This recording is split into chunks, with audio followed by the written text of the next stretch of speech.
നമുക്ക് വിഷു സദ്യക്ക് കൂട്ടാൻ പറ്റുന്ന ഒരു ഇഞ്ചിപ്പുളിയാണ് ഇന്ന് ഞാൻ തയ്യാറാക്കുന്നത്. ഇഞ്ചി 100 ഗ്രാം ഇഞ്ചിയാണ് എടുത്തേക്കണേ. അത് ഞാൻ തൊലി കളഞ്ഞ് കഴുകി അരിഞ്ഞ് വെച്ചിട്ടുണ്ട്. ഒരു 5 ചുള ചെറിയ ഉള്ളി, 3 വത്തലമുളക്, 2 പച്ചമുളക്, വെല്ലം അതിലിടാനുള്ള ആവശ്യത്തിനുള്ള വെല്ലം, ഒരു ചെറുനാരങ്ങ വലുപ്പത്തിൽ പുളി എടുത്തിട്ടുണ്ട്. പുളിയിഞ്ചിക്ക് വേണ്ടിയുള്ള പാത്രം അടുപ്പ് വെച്ചു. അതിലേക്ക് വെളിച്ചെണ്ണ ഒഴിക്കുക.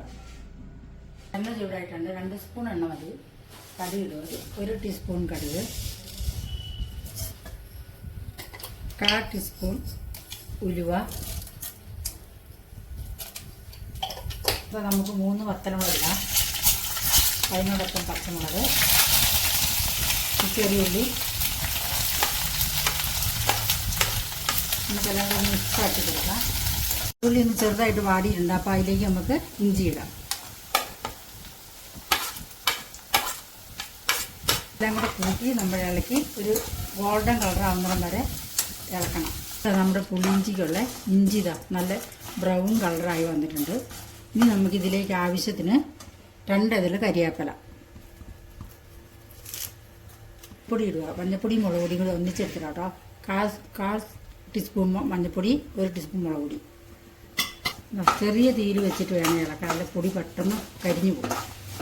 മുളക് പൊടിയുടെയൊക്കെ പച്ചമണം അങ്ങ് മാറി നമുക്കിനി ഇതിലേക്ക് പിഴിഞ്ഞ് വെച്ച പുളിച്ച് തിളച്ച വെള്ളത്തിലാണ് ഞാൻ പുളി പിഴിഞ്ഞത്. അത് നമുക്കിതിലേക്ക് ഒഴിക്കാം. പിഴിഞ്ഞ് വെച്ചു കേട്ടോ. ഇനി പുളിയിഞ്ചി തിളച്ചിട്ടുണ്ട്. ഇനി അതിലേക്ക് നമുക്ക് വെല്ലം ചേർക്കാം.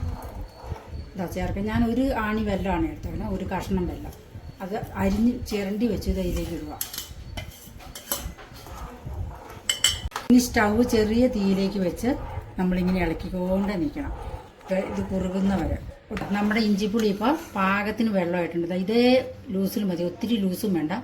അതായത് ഒത്തിരി കുഴഞ്ഞു ഇരിക്കണ്ട. ഇത് നമ്മുടെ പുളിയിഞ്ചി ഇവിടെ, സ്വാദിഷ്ടമായ പുളിയിഞ്ചി ഇവിടെ തയ്യാറായിരിക്കുന്നു. എല്ലാവരും ട്രൈ ചെയ്യുക. പിന്നെ പുളി ഇഷ്ടപ്പെട്ടെങ്കിൽ സബ്സ്ക്രൈബ് ചെയ്യുക, ലൈക്ക് ചെയ്യുക, സപ്പോർട്ട് ചെയ്യുക. എല്ലാവർക്കും വിഷു ആശംസകൾ.